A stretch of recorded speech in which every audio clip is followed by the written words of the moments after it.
خراب کرتا تھا۔ قدیم تاریخ کے مطابق اس دریا کے کنارے ہاکڑا کی عظیم تہذیب پروان چڑھی، جو دریا کے خشک ہونے کے ساتھ ہی ختم ہو گئی۔ ہاکڑا کی خشک گزرگاہ اب بھی موجود ہے۔ بسم اللہ الرحمن الرحیم۔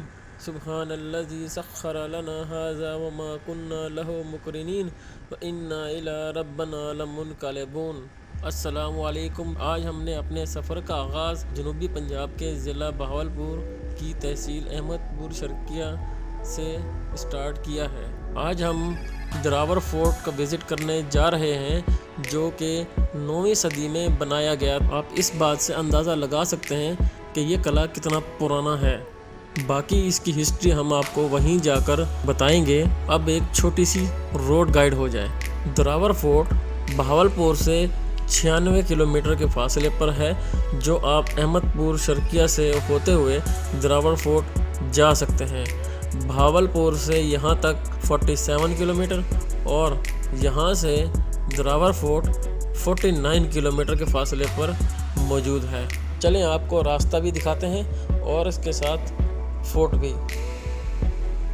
جب ہم نے اپنا سفر کا آغاز احمد پور سے کیا تھا تو وہاں پر فوگ بہت زیادہ تھی۔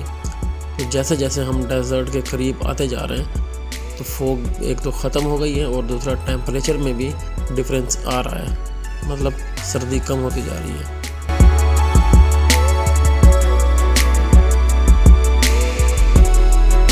فائنلی ہمارا ڈیزرٹ کا سفر سٹارٹ ہو چکا ہے۔ میرے دونوں جانب آپ ڈیزرٹ دیکھ سکتے ہیں، دور دور تک صحرا ہی صحرا۔ اب ہمارا سفر چند کلومیٹر کا رہ گیا ہے دراور فورٹ تک، بس ہم پہنچنے ہی والے ہیں اب۔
جی جناب، فائنلی اب ہم قلعہ دراور پہنچ چکے ہیں، تو چلیے خود بھی دیکھتے ہیں اور آپ کو بھی دکھاتے ہیں۔ قلعہ دراور کی تاریخ بے حد عجیب اور پر اسرار ہے۔ یہ اس دریائے ہاکڑا کے کنارے واقع ہے جسے ہندوستان میں دریائے گھاگھرا بھی کہا جاتا ہے، جو کبھی چولستان کو سیراب کرتا تھا۔ قدیم تاریخ کے مطابق اس دریا کے کنارے ہاکڑا کی عظیم تہذیب پروان چڑھی، جو دریا کے خشک ہونے کے ساتھ ہی ختم ہو گئی۔ ہاکڑا کی خشک گزرگاہ اب بھی موجود ہے۔ 830 میں یہاں راجستھان کا خود مختار بادشاہ رائے ججا بھٹی حکومت کرتا تھا۔ اس کی وفات کے بعد اس کے بھانجا دیو راج یا راول نے 853 عیسوی میں قلعہ دراور کی بنیاد رکھی۔ کہا جاتا ہے کہ وہ پہلا بادشاہ تھا جس نے اپنے نام کے ساتھ راول لقب استعمال کی۔ 1000 سے 1200 عیسوی تک راجپوت تقریباً 36 قبیلوں میں بٹے ہوئے تھے، لیکن زیادہ تر وہ آپس میں ہی لڑتے رہے، جس کی وجہ سے ان کا زوال ہوا۔ 1525 میں شاہ حسین اغو نے اس قلعے پر حملہ کیا، لیکن نذرانہ لے کر واپس چلا گیا۔ اسی طرح دوسرے مغل بادشاہ ہمایوں نے 1542 اور پھر شیر شاہ سوری نے اجمیر جاتے ہوئے اس قلعے پر حملہ کیا۔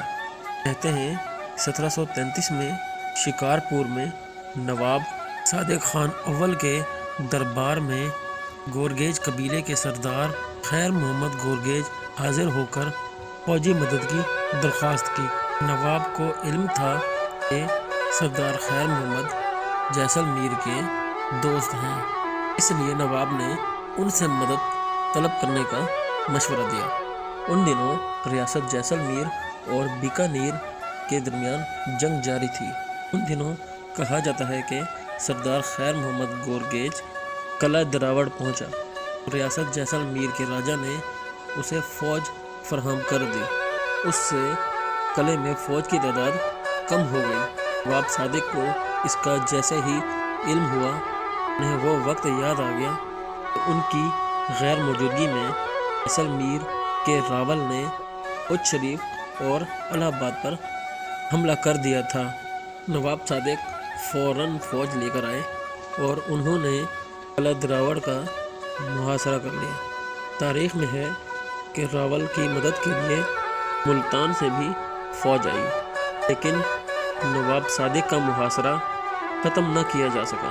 نواب صادق کی فوج نے قلعے کی دیوار کے ساتھ کھدائی کی اور اس میں بارود بھر دیا اور پھر دھماکے سے اس دیوار کو اڑا دیا۔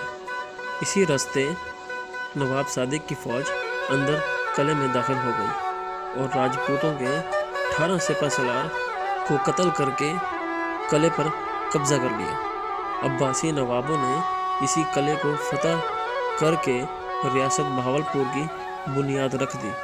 اس کے بعد نواب صادق نے یہی رہائش اختیار کر لی، کیونکہ یہ قلعہ عباسیوں کے لیے بہت ہی اہم تھا۔ یہ قلعہ کئی بار عباسیوں سے چھنا اور پھر واپس بھی لیا گیا۔ آج کل یہ قلعہ عباسی فیملی کی مشترکہ ملکیت ہے۔ قلعے کے قریب عباسی خاندان کا ایک قبرستان بھی موجود ہے، جس میں عباسی خاندان کے راجا مہاراجا دفن ہیں۔ اس قبرستان میں جانے کی اجازت تو نہ ملی، اس لیے ہم آپ کو وہ نہ دکھا سکے۔ امید کرتا ہوں یہ ہسٹورک ویڈیو آپ کو بہت پسند آئی ہوگی۔ اس ویڈیو کو لائک کر دیں، چینل کو سبسکرائب کر دیں اور بیل آئیکن کو لازمی پریس کر دیں تاکہ آنے والی ویڈیو ہماری آپ کو جلد سے جلد مل سکے۔ ملتے ہیں نئی ویڈیو میں نئی جگہ، تب تک اللہ حافظ۔